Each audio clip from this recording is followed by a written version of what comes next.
yeah, just see how it goes. So I should probably give you a introduction. Um, Michael Alfred Wagner, correct? AKA Biomigrant, originally from the US, um, but spends a lot of time in South America and Latin America, going around making music with other people, different cultures, different. Yeah, you can fill the blanks there. Cool. Yeah. So the project is sort of like an ongoing learning process in a lot of ways. Um, I make music that's very related to place, very related to ideas of identity and the possibility of sort of electronic music as a storytelling medium too. I love Mm-hmm. how like we have all these tools now to work with like field recordings and do these kind of collages that bring a lot of different moments together. And I love the way that those kind of sonic moments carry stories, which are sometimes explicit and are sometimes almost like subliminal, I would say, you know. Mm-hmm. Um, and so the project does deal a lot with sort of the meeting place between electronic music, which has been like a powerful thing for me in my life and a lot of people's lives, I think, as kind of a Mm-hmm. way to bring us together into these sharing spaces, into these kind of like ecstatic places with just Mm-hmm. dance and sharing and participating with the music through the body and all that kind of stuff. And then the traditional music that also has a lot of tie into that. I feel like electronic music in a lot of ways is getting a large bit of like Western culture back towards a lot of places where music has come from and it's always kind of been within many cultures, within many experiences around the world. So it's kind of just Mm-hmm. playing with the overlap between those two. Okay. Um, I'm sorry if you hear a lot of 'cause I'm dog sitting four dogs right now, so they might even bark and might be havoc. It's almost dinner time for them, but it's fine. I have 45 minutes, so we'll see. Right. Um, yeah, so from I remember I can't remember was it through Kelly of Baseline Drift Yeah, it was that I Kelly. got to Uh meet huh. you. That was how many years ago? It was for the Fewadan. Was it Fewadan? I can't even remember Yeah, which yeah, it was competition. like the skate park project, I think. Right, yeah. Or And was you it? were It might have in been Aldea first and then Fewa. Maybe not. Aldea. Aldea wasn't with me. No, but like I remember we talked about it. There was like a Oh, contact moment there. So I don't know which one happened first. maybe Yeah. it was okay. But I remember that was your first project, Aldea Mundial, Yeah. right? Uh-huh. Okay, and that was. Let's just start with that. Okay. Um, I mean, a lot of it ties into your other projects, I think. For sure. Or actually, we can just start with the MORiLLO collaboration because that led to everything Cool. that we've worked and also ties into the previous episode in some weird way. Right on. Um, Yeah. and that you were in Colombia for that one, Uh-huh. somewhere very remote, and what was going on? I can't remember the story. Okay, so that's a track that includes a recording session with a bullerengue group on the Colombian Caribbean coast. Mm-hmm. Bullerengue is traditional style with really heavy Afro roots on the Atlantic side of Colombia, which, the instrumentation is very simple. It's two drums, one that just mostly just keeps a backbeat, called a llamador, and one called an alegre, which makes the main pulse and is also kind of soloing. You have a lead Right. singer and you have a whole choir, which can be, it's a very participative music. Mm-hmm. So the choir can really be just like anybody who's there. It's one of those musics that blurs the line between Mm. audience and musician. But so anyway, we had done a trip in Colombia, visiting a couple different small towns on the coast, with pretty basic field recording equipment, doing a bunch of Mm-hmm. sessions with bullerengue groups, and And so one of the songs that came out of that session had an older singer named of Maximo Yanez, and started working up a version with that. The project came up with MORiLLO, and we wound up, making a track, sort of a three-way collaboration. Yeah, I mean, originally the idea was, to try and make these collaborations between electronic musicians and world electronic music, world music, and I guess that was around 5 years ago now. But yeah, as we've been doing the channel and just working more, then you realize there's a lot more nuances to it. I mean, I would consider that song to be quite authentic, but because of at least the backstory I know that you had to it, and what Zach brought. Zach's dad is from Ecuador, so there's some sort of it didn't feel contrived, if that makes sense. But that's definitely something that we can talk about for hours and try and see where the lines should be put. And obviously, I think what we're trying to do. Okay, we'll go back to what you said about not tagging your album as when I was uploading it. You said don't do the hashtag of shamanic music, okay. And I'm starting to get I guess some idea that apparently that could be I don't know, derogatory, or kind of like when you say gypsy music, or like when you refer to things as gypsy. That's how I'm looking at it, which is you're not supposed to refer. I don't know what I'm trying to say, but the word gypsy can be used negatively as well, and there's some connotations around the correct way to use that. And are you implying that the word shamanic has the same sort of connotations to it as well? Okay. So obviously it's or it could be something completely different. Yeah. I don't know. That's it. No, obviously it's kind of like a complicated conversation that there's a lot of different possible perspectives. The reason that I feel like I would rather not, at least like personally, go around like using that kind of label. I think it gets used out of kind of good intentions most of the time, where, music really is something tied to our well-being, and music really can be something that helps us be healthy and just, be in a good place physically, mentally, spiritually. And I think... Which is something you attribute to shamanism, basically? Which I think the shamanic, like, people maybe reach for a shamanic label to put on music, trying to put to the front that part of the music. And I think that's, it's a nice part of music to pay attention to. But, okay, so where I think it starts becoming an issue, coming from a couple different sides. One, I think the whole sort of, like, image from, like, an urban Western society, like, projected towards, like, shamanism is a very exoticized, is that a word? It's a very exotic sort of notion.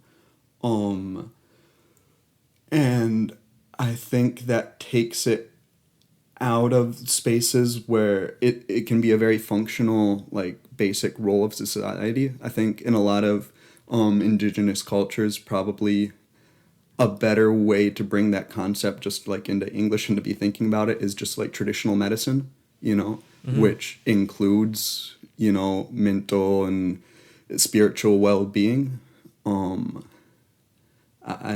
trying to look for a good way to sort of explain that, but then I think it also gets into this idea of like appropriation, and right. When we're in the YouTube age where it's really easy to just grab a tiny little piece of a culture from a different part of the world without any kind of like personal connection, without really like a nuanced understanding of what's going on, and then it's possible to dress ourselves up in a certain way and present us as like that is our thing now. And that's where it gets like really dangerous and really where I think damage is done.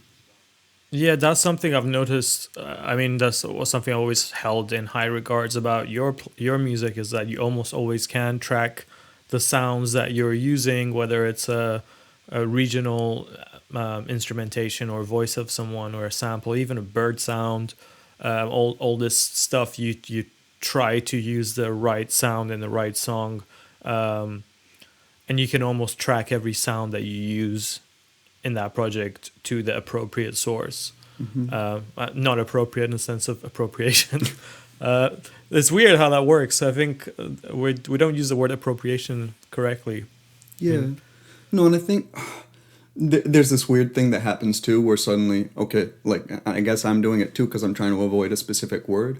But I think a lot of times we put the blame on a word instead of like a concept or a way of thinking, and the solution is just, let's just not use that word anymore, and that doesn't get us very far either. I think part of the whole like appropriation dialogue is like, maybe we shouldn't focus so much on trying to decide who's right and who's wrong and who's doing something positive and who's doing something terrible, as just like really try to encourage ourselves and encourage everyone to think critically about our own processes and be okay with those processes being a learning curve and being an evolution, but just like trying to be aware of what we're doing. I think really where things get kind of like icky is where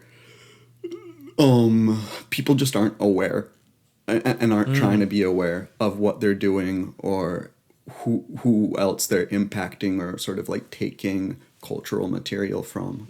I mean, I feel a bit of responsibility in that sense because of the music we upload on the channel.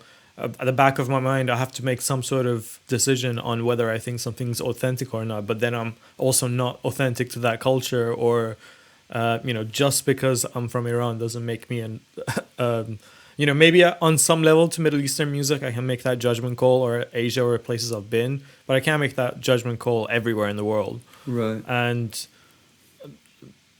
I guess, it's a really tough call to make. And sometimes also people who maybe they don't have the opportunity to go to that place, but they're actually genuinely, influenced in a positive way about that music, and maybe they use some samples from YouTube, but they really genuinely believed in what they were doing, So it's hard for anyone to be a judge on that, and I guess the jury as well. So I just leave it to the comment sections to kind of guide us where we're going. So far, we have a lot of listeners from, Latin America.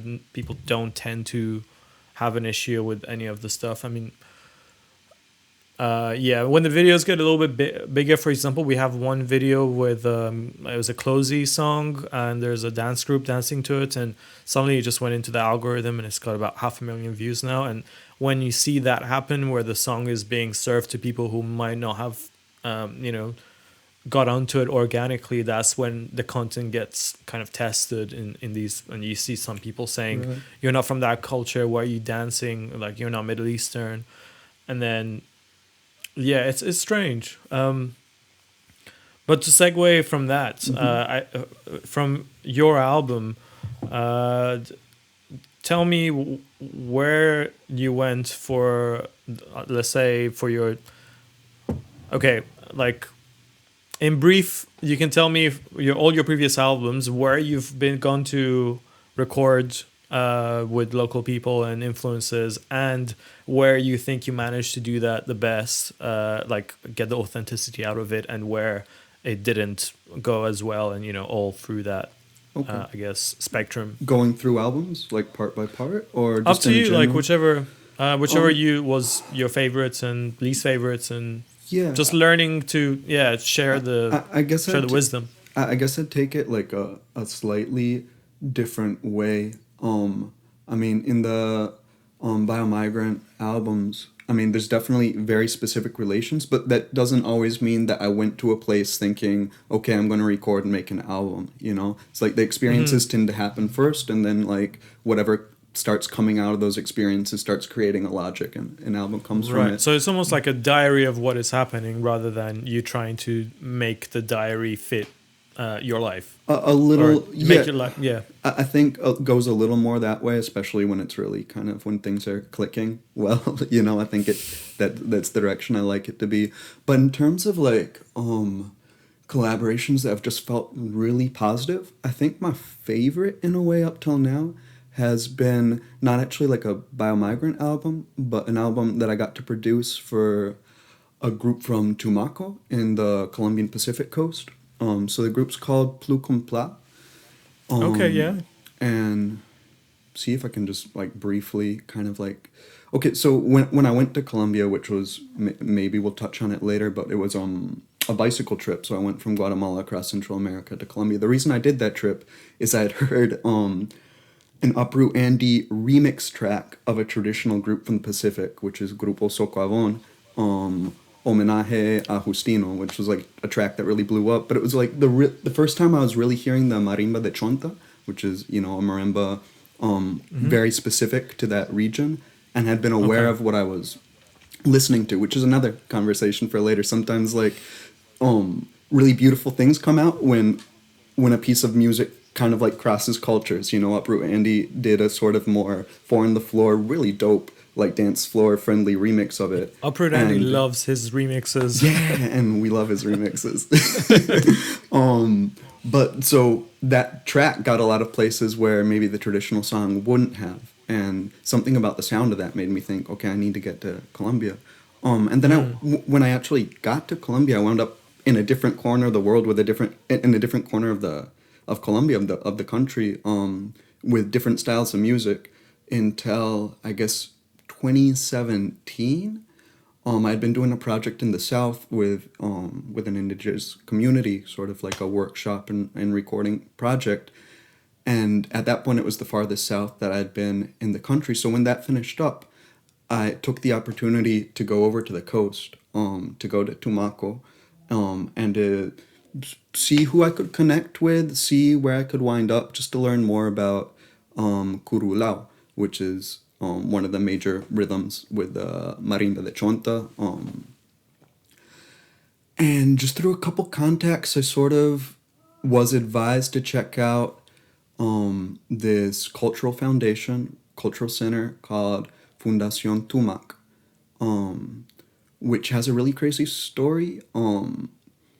So there's a couple who are now grandparents, who are teachers. They've never been professional musicians. The grandfather was a very serious dancer, like back in the day with traditional music, and he started noticing that something was happening where there was no longer live music to dance to, and there was no longer traditional music to dance to. It was all being replaced by bars that just had like a speaker, and they would like just put on like salsa tunes from somewhere else, and the like functional lived-in spaces of the music were starting to evaporate.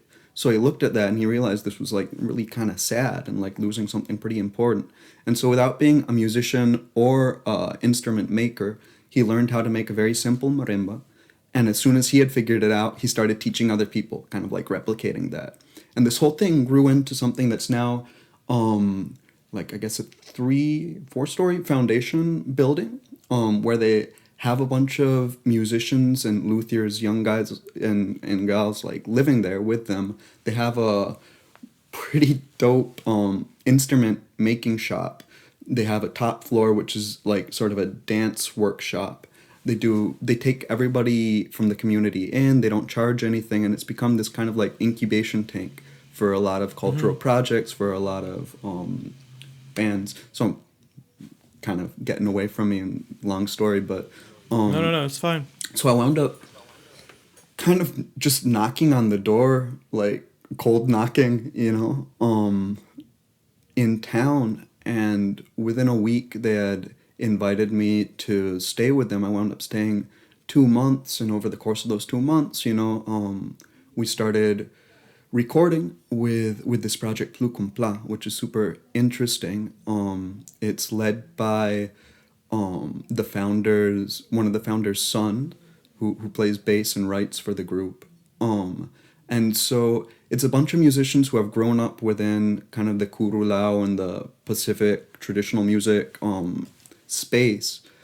And are taking that and bringing it over into reggae and hip hop. So it's a fusion that's grown really naturally, kind of from a very deep root space of the music. Right.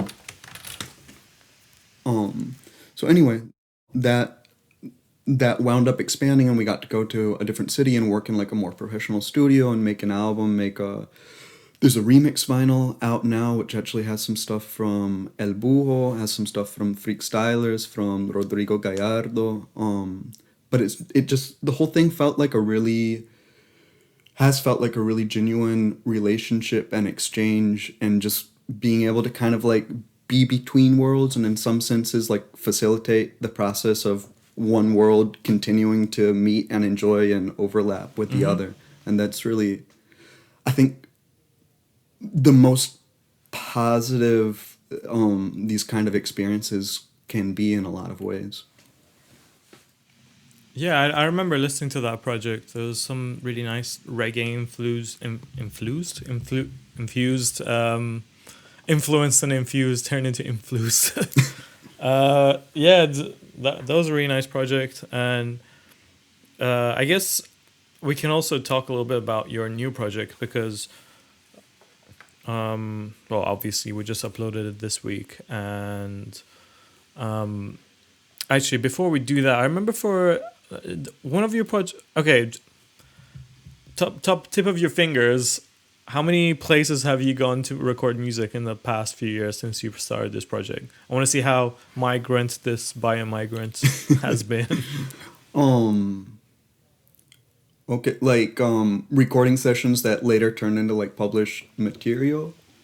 Yeah. Would say Guatemala, Belize, Cuba, Mexico, Colombia, obviously, Ecuador, Chile, Brazil, probably a couple I'm missing, but I guess Costa Argentina, Rica. Paraguay. No, those are No. hopefully soon.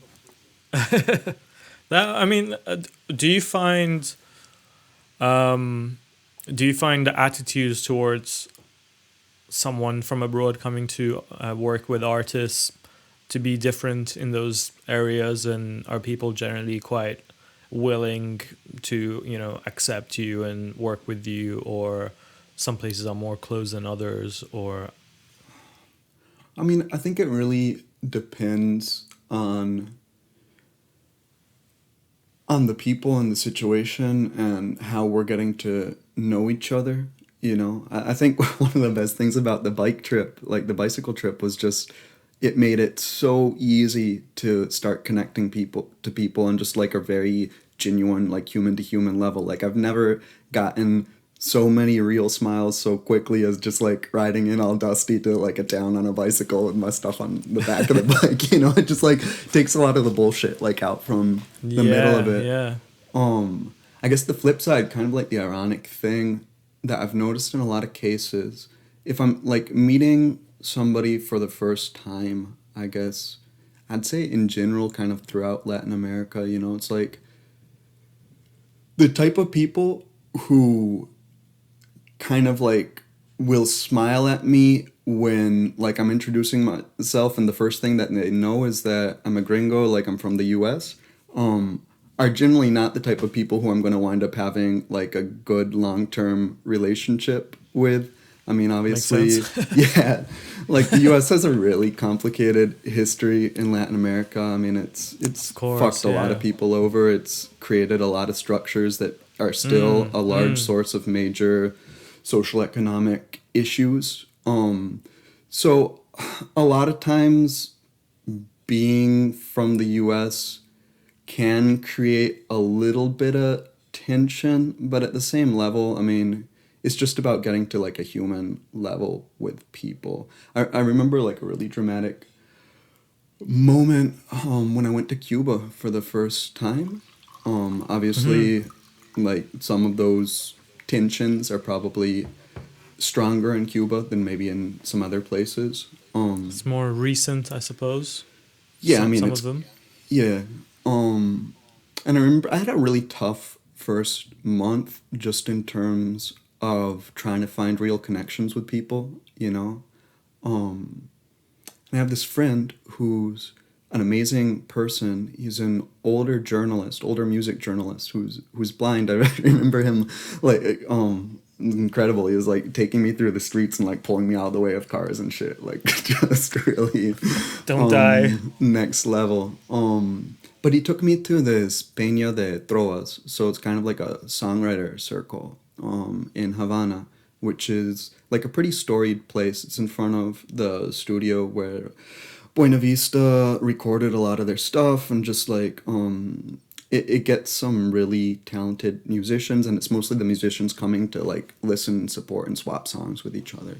And he took me to this place, The social club. yeah, Literally. and like I was pretty close to kind of like a breakdown at that point, just from like really struggling to like be a human, you know. But he got me the chance to go up and play a song. And I remember I was like, I mean, I always shake a little bit, but I was shaking really bad. And that was a while back. My Spanish was pretty terrible, and I had learned Spanish in Mexico, which has a very different Spanish from Cuba, like much slower. And so I was like speaking gringo Mexican Spanish and understanding half of what people were telling me. But I went up and I introduced the song and I played the song, and the song was about being in West Africa, being in Ghana, which was years before that, and I had gotten malaria for like the third time, and I had woken up like alone in a house one morning and gone like walking to like a country hospital, and sort of situation where I'm like really fighting to breathe and like honestly pretty convinced that I could wind up dying. And like, so I get to the hospital, I'm waiting for hours to like get attention. I come up, finally they call me up, and the first thing they want is payment. And I'd gone out of the house just thinking about breathing, you know, I didn't have anything on me. I didn't, and they were going to turn me away, and I was just really panicked. And this doctor came out of the back and he looked at me and he's like, no, this kid like really needs help, you know? And he came up and he pulled me back and he just treated me. And on some level, I feel like he might have saved my life, you know? And so this was a Cuban doctor who's one of many Cuban doctors who over decades have been sent to many different parts of the world. And just, you know, there's a certain irony with like a kid from the U.S. being saved by a Cuban doctor in West Africa, you know? There's a certain something there. That's levels of irony. So anyway, the song was about that. I shared it, and I kind of felt like in that moment, as I kind of wrapped that up and came down, I felt like literally like a wall just kind of came down.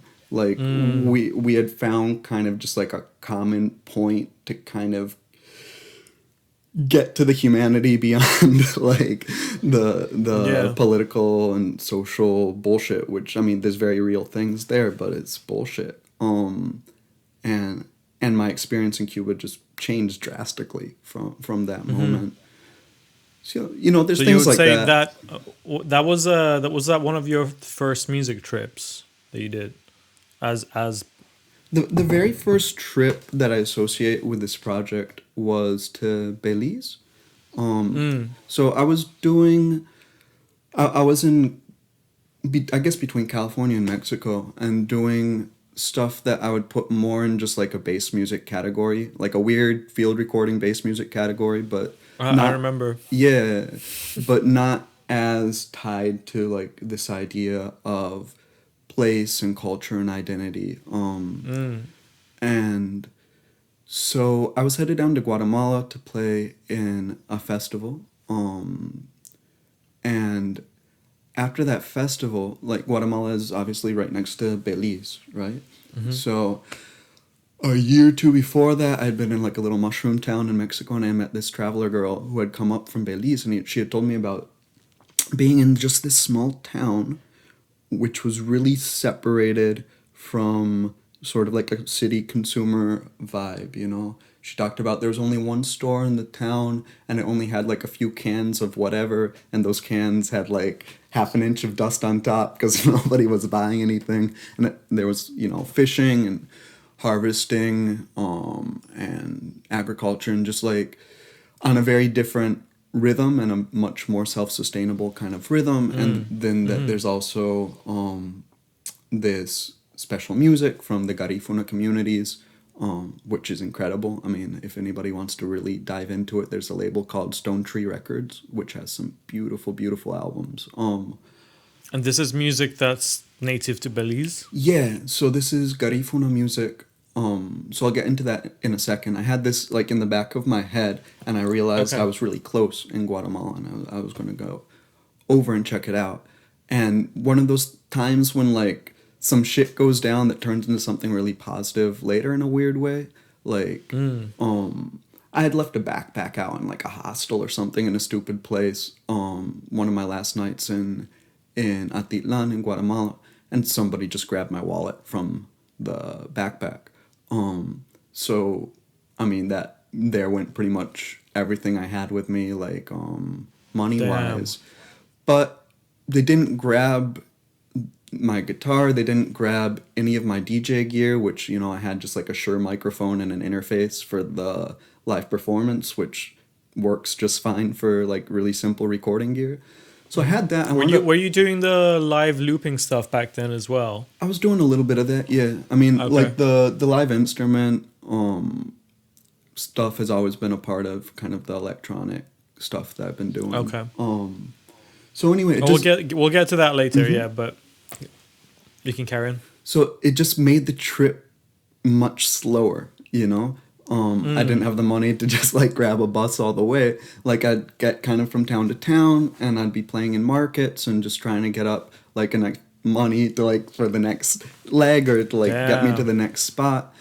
And I wound up meeting a lot of folks that I wouldn't have met any other way. Once I got to Belize, it was incredible. It's like small enough country where you meet folks in one town and then you go over and you meet like their cousin in the next town, and like you can just build these like very organic sort of webs of relationship. So Garifuna music is Afro-Indigenous music from the Garifuna culture, which is in Belize, it's in Honduras, it's a little bit in Guatemala.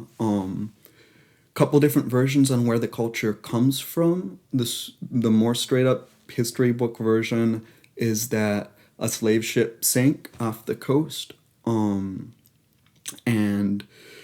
the survivors first generation from Africa made it to the islands and eventually to the coast and met like the local indigenous culture and intermarried, and this whole thing grew out. Another version I heard from some folks in community is fun. It was saying that it's potentially pre-Colombian explorers from Mali, when Mali had this whole rich had the gold empire. Yeah. So either one of those, but really, that was like 1400s, I think. Yeah, around there, I think 1200s, 1400s. I wouldn't be surprised. So that's out there. That king was rich. Yeah. I forgot what his name was. Didn't he go to Egypt and take so much gold that he crashed their economy? I think he did a pilgrimage to Mecca, might have been, and on the way, he just spread so much gold around that it like it crashed every economy. Yeah. Wow, that guy! If he had banked, actually, I think he's still. I don't know if he still is, but there was an article that he's basically still richer than what Jeff Bezos would have been at the time. Right so, on. If he couldn't cross the ocean, I'm not sure who could. Yeah. So yeah, and then so that experience was a couple months. Really, starting to meet older musicians who have just these really rich stories and can kind of explain the way that like they were a part of a very tangible evolution of music. Met this guy Pal Nabor, who incredible, again on Stone Tree Records you can find some of his stuff, who was a big part of shaping parranda music. I think he was 80s or maybe even early 90s, probably 80s when we met. I remember it's like the first town I got to, people told me, you know, if you're really serious about learning about this music, you can't not go visit Pal Nabor. But the thing is, like, this guy is older and he's a little grumpy, so if you want to get on his good side, you know, like, take him a couple of warm stout beers, he doesn't drink them cold, and maybe a spliff, you know? My man. So went over there and just, you know, bearing gifts and saying hi, and he was really generous. Like, he took all of an afternoon just sharing stories and sharing songs. And this is like one of the three like most fundamental musicians within the culture, you know, and just some random Wow. kid showing up. And there's a lot of generosity in a lot of these older musicians who carry a lot of important stories and traditions. Yeah. I mean, at the same time, he probably appreciated that this random kid from the US has come bearing, you know, beer gifts, and he's like, "Tell me your wisdom." And he's like, "Okay, I'll let this guy have a piece of my life story," you know. Yeah, I mean, it was Must be humbling for kind him of- as well. I mean, this guy has done some pretty incredible things, and he's like, you know, the grandfather of kind of a whole culture. Right. So that kind of situation, and also meeting up with younger kids and like sort of cultural centers, and who are still kind of shaping what they were doing, and getting to like start doing recordings with them and play around with what if we put a beat on this, or, you know, what if we do this, and start getting things into Ableton, and just you know, that whole sort of process that's very central to what I've been doing since really started on that trip. Nice. So, what kind of advice would you give people who want to get into making this fusion world electronic type of music? And yeah, I mean, maybe not people who obviously, especially now, might not have access to so much travel, or even if they do have access to travel, I mean, what's the main almost ethos that you'd say are key to making music that's, you know, true to what it tries to do? I think you kind of said the most important part just at the end.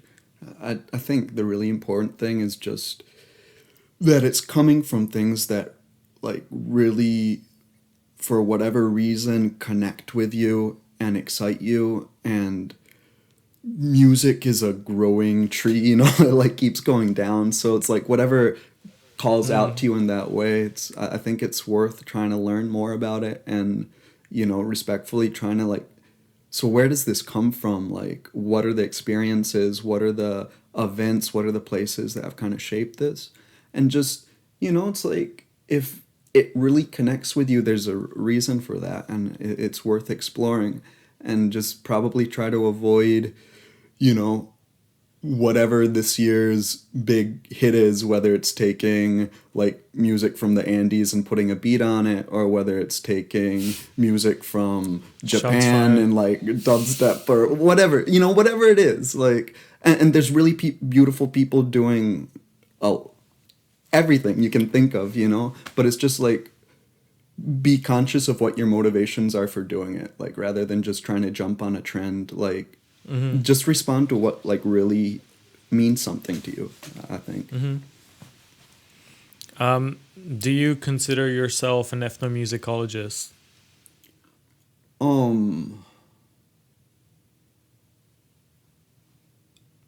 Not really. Just testing your ego here. Yeah, not really. I mean, I haven't done much within sort of an academic setting, and I feel like that's kind of like an academic definition. I mean, I'm really interested in music. I'm really interested in where music comes from, how it evolves, what it represents, the story behind it. And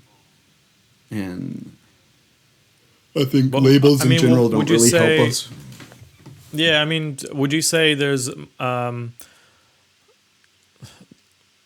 you know, the approach of going somewhere and doing the music, obviously you might not have PhD ethnomusicology attached to your name, but how would you compare that kind of experience with, say, someone who's more academic and It's different. I think. Do you think they would basically lead to the same if both had the same level of technical ability in terms of making music? Do you think they would make similar music basically? Probably not.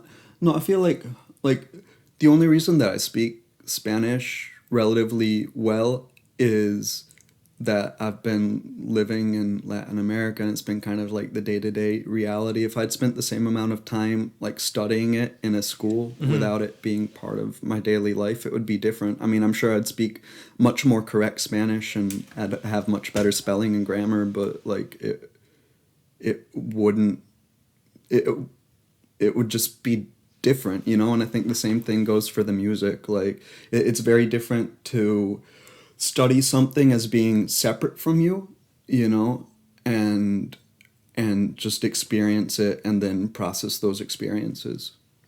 All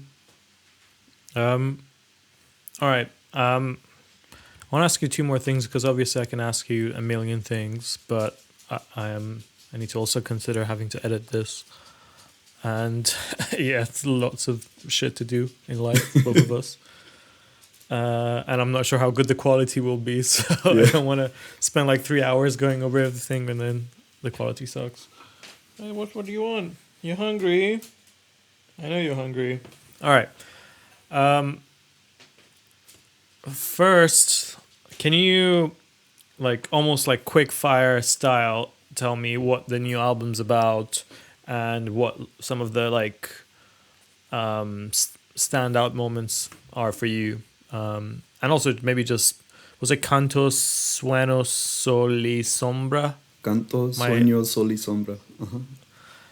You can maybe say what that means and what the songs on it mean, and if there's any like, because in the live chat you were saying that the last song El Sol y la Luna, that one was you were in a volcano and you heard this owl and it shaped the song.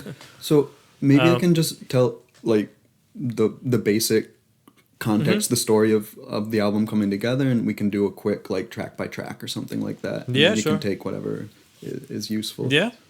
So Cantos, Sueños, Sol y Sombra. So that's songs, dreams, sun and shade. The new album. Really excited that it's finally moving around in the world. In stores now. Yeah. Yeah. And so it was a long process. It sort of got started.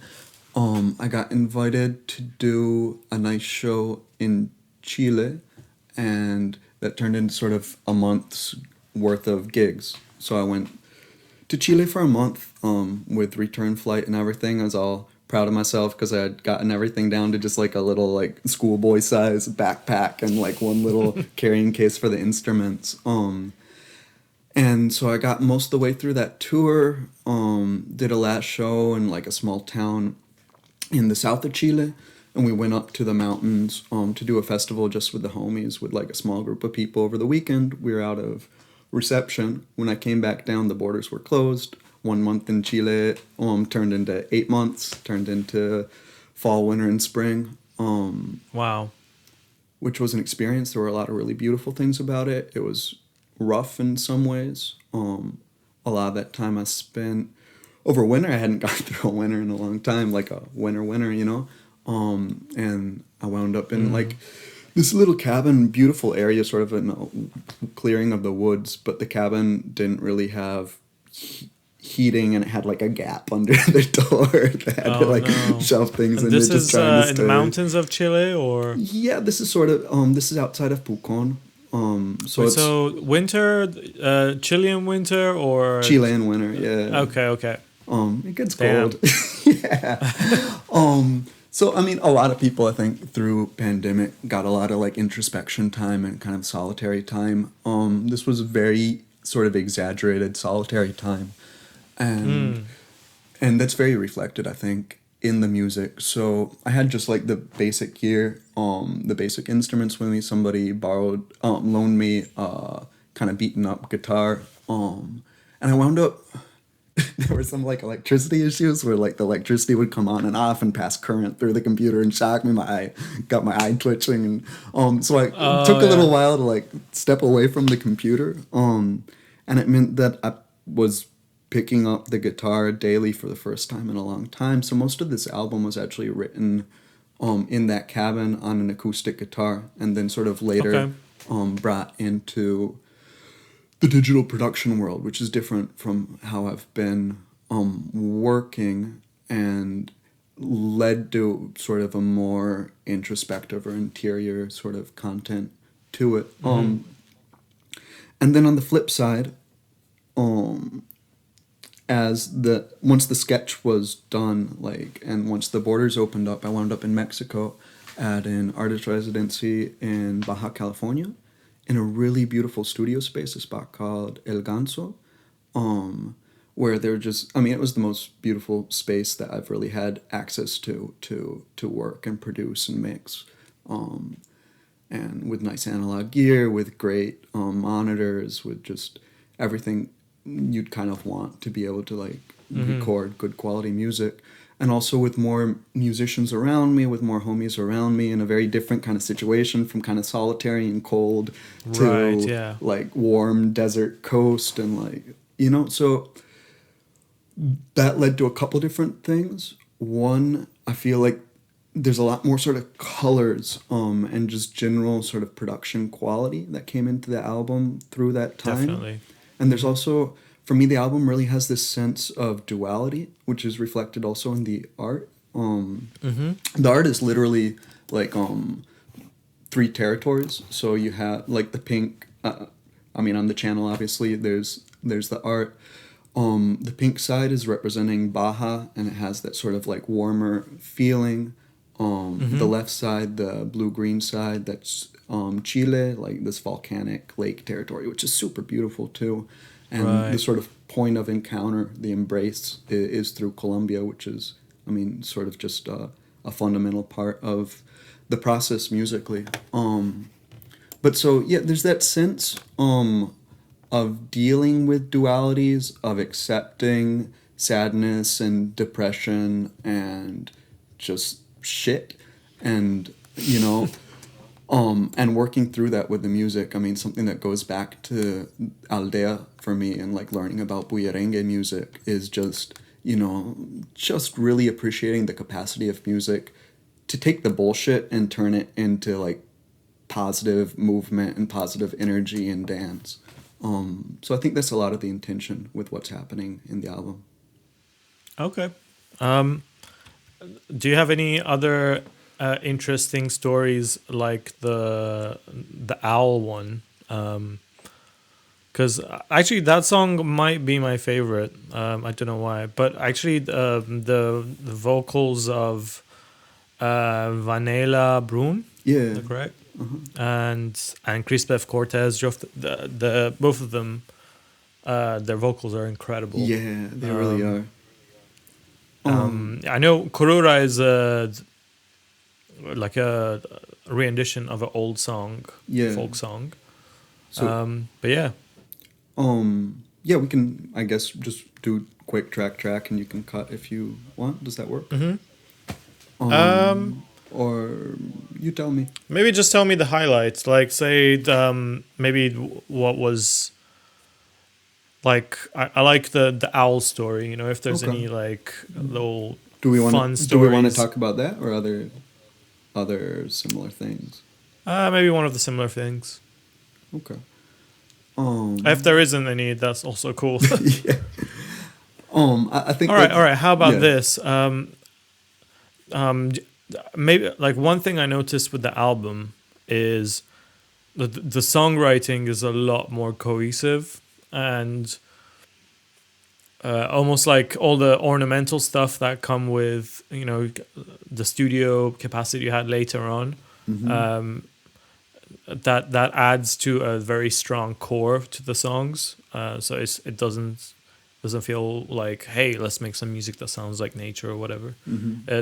So do you think the fact that you were able to write it on a guitar and then translate it into this more organic electronic sound had an impact on the songwriting that you basically are able to write better songs? I think they're different for sure. Better, Yeah. better. You know what I mean? I mean, that's something I really love about this album is that it has that core of like song and the way kind of like we traditionally think of song. I would put sort of like a difference. I still really like the last album as well. I mean, I'm biased obviously, but there's this project Las Americas where I felt like really it was sort of intentionally a collage of all these different moments, you know, and sort of perspectives from outside. There was a song that was like dedicated to just the sounds of a day in a canyon in Mexico with a circle around the sun, you know, like a halo around the sun. There's another song which is just the experience of being in this massive parade festival in the Colombian Pacific, but it was like more trying to just transmit these firsthand like sonic experiences. And this one I felt like it came from a much more internalized place, you know. It's more taking all these experiences in, processing them, and then it coming out as a song from me. So I would see the previous album as more sort of external glimpses, and this one is a much more internal process. Well, I guess you chewed it up better as well, you know. Like you get all that information and you don't immediately try to mirror it out. You know, time goes by, then you're solitary somewhere and you have to reflect on all those, and you can get a lot more emotion and I guess thought out of that process. So I mean, I think every musician's dream is to go somewhere secluded for a while and basically achieve the same thing, like just let all the experiences you've had for a certain amount of time finally come out when you're alone and don't have any distractions, and you start going a little bit mad because you don't have any social interactions, and that's when like you start screaming your ideas out basically. Right on. All right, one last thing I was going to ask you is because we didn't talk about your live music, and I've actually witnessed that when you came to London, which was super cool. I feel like a lot of the aspects of your music actually were easier to understand live because obviously, when you go to all these different places, you also pick up instruments and you try to learn how to play them, and you incorporate quite a lot of them in your live setup. And there's a lot of live looping that you do, but I don't know if you want to just give a quick breakdown of what your live. And and you also sing. I forgot about that. So yeah, what's your live setup, and how do you go about incorporating all those instruments in it? And yeah, for sure. Yeah. So I love Ableton. I'm a huge fan. I love that it gives us like a way to make like sort of a personalized instrument out of like all these digital tools and fragments and sound. Yeah. So I have a live set built from stems. I have a just, you know, sort of organized into like segments of the music and all these clips, so you can kind of take pieces of one thing and pieces of another and put it together. What do you use for launching stuff? I use it's actually sitting right here. It's a Cuneo. So it's this funny little super skinny pad, which is great. Can just like throw it in the backpack. I think I've had this since like 2012 and it still works. Nice. Is it velocity sensitive? Yeah, it is. So you can get a lot of expression out of it. Use it mostly more like APC style, like the squares, every corner you can put a loop on them and navigate through that. And then you can get kind of a dub feel, but not by twisting a knob as much as like depending on how much pressure you're putting into your trigger points. So just like it becomes, I think a lot of like live electronic performance is just finding a way to like get that physical interaction that you would get with like a guitar or whatever, where you feel like you're getting an emotional response out of like physical movement. No, that's quite fun. Like trying to like push something longer to get more echo out of it. Yeah, it's an interesting haptic experience. For sure. Because you just associate echoes with like a knob turning, you know. Right. So you know it. But yeah. And then work with a lot of wind instruments live. Been playing silver flute since I was a little kid. That's a big part of it. Really enjoy kind of you can like wrench a lot of sounds out of a silver flute. Like you can do a lot of percussive stuff. You can just really kind of Like haul almost it around. mixing with a like a beatbox kind of thing. Yeah. Then so work with the Colombian Gaitas. Okay, actually, this is the which- point where we can test how loud we can go. Okay. just curious to get the sound of it. Yeah.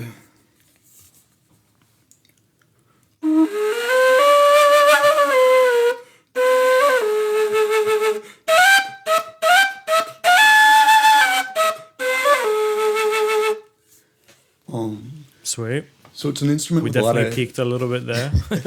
right. It's an instrument with a lot of history.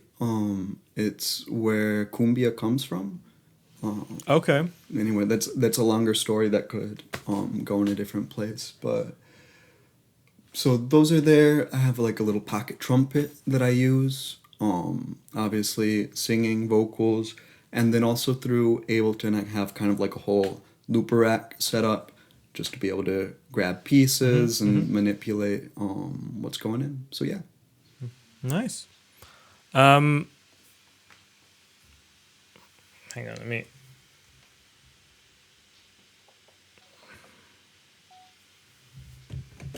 Yeah. So, what's next? Next, more. Yeah, right. Create, consume. I mean, No, I'm just kidding. But I'm just wondering because you're in New York right now, and I guess you're probably sick of being in a cabin somewhere. So that's not actually the reason I'm in New York. I'm not sure I wanna like. I've just been having some health issues. The last year's been really rough, and I came up here. I was able to get health insurance to just check things out with doctors. And it'd also been about like 10 years since I had seen my folks who were up this way. So right. been doing that. Hope to be back to Colombia soon. Maybe in October. See how things go. And then musically there's a couple more projects pretty much just waiting to come out. There's a collaboration with Derok, Chilean producer who we were neighbors for a while. Fuego. Yeah. Quinta Fuego? Quinto Fuego. Quinta, sorry. The Fifth Fire, yeah. So we were neighbors for a while while I was in Chile, so we just got to jam and put stuff together, and it's it's just a really fun little EP. And then there's another project from the Colombian Caribbean, a couple tracks. I was invited to do like a little residency at the National Aviary a few years ago, and they gave me access to just go and record their birds for a few days. Wow. Which was a lot of fun. There's a track that came out from that, and that's going to come out with another track which is a collaboration with a musician from an island close to there. He's a guy who he's older now, maybe he's 70s. When he was a kid, he went out like bow hunting for birds and wound up falling in love with the sound of the bow and turning it into a instrument, which is kind of a cross between a birimbau and like a mouth harp. And so with both of those songs, with a couple friends, one of them's getting a paper cut animation video clip kind of telling the story, and the other we're doing clay animation. So there's going to be a couple really fun visual projects coming out. Yeah. Well, listen, if you're happy to share the sounds that you recorded at the aviary, we can probably make it a sample pack and sell it via Shivelight. That'd be fun. We're actually starting to do some sample packs on there as well. So first ones we're thinking are, well, Lorenzo, the producer from Jacare. He's preparing something with grapes and stones and rocks like a very nature-based Foley pack. But anyway, this doesn't have to go in there. But I'm just throwing it out there. This is definitely something we're gonna go towards. And yeah, I mean, I like the idea of kind of like sharing sample packs along with music that came from those sounds, you know? It's kind of like the wider kind of like remix it kind of thing where you just get like yeah, it's super open source. yeah. I mean, that's, that I'm not going to tell you what to do with your intellectual property, but I can tell you what to do with your outtellectual property. Which, zing! Boom, boom. Yeah, I don't know. Yeah, I mean, is there anything else you want to talk about? Because I think we probably got a good chunk of stuff. Yeah, I think we got plenty to. Sorry, by the way, I'm looking this way because I'm Right. recording on the big screen. No, so I haven't I know why actually it's looked at you for an hour, and it's probably annoying as hell. It's all good. Cool. Well, yeah, it was nice speaking with you. Yeah, hopefully we'll have you on the channel again soon, and yeah, we'll get creative. Cool. Thank you so much. Sweet. All right.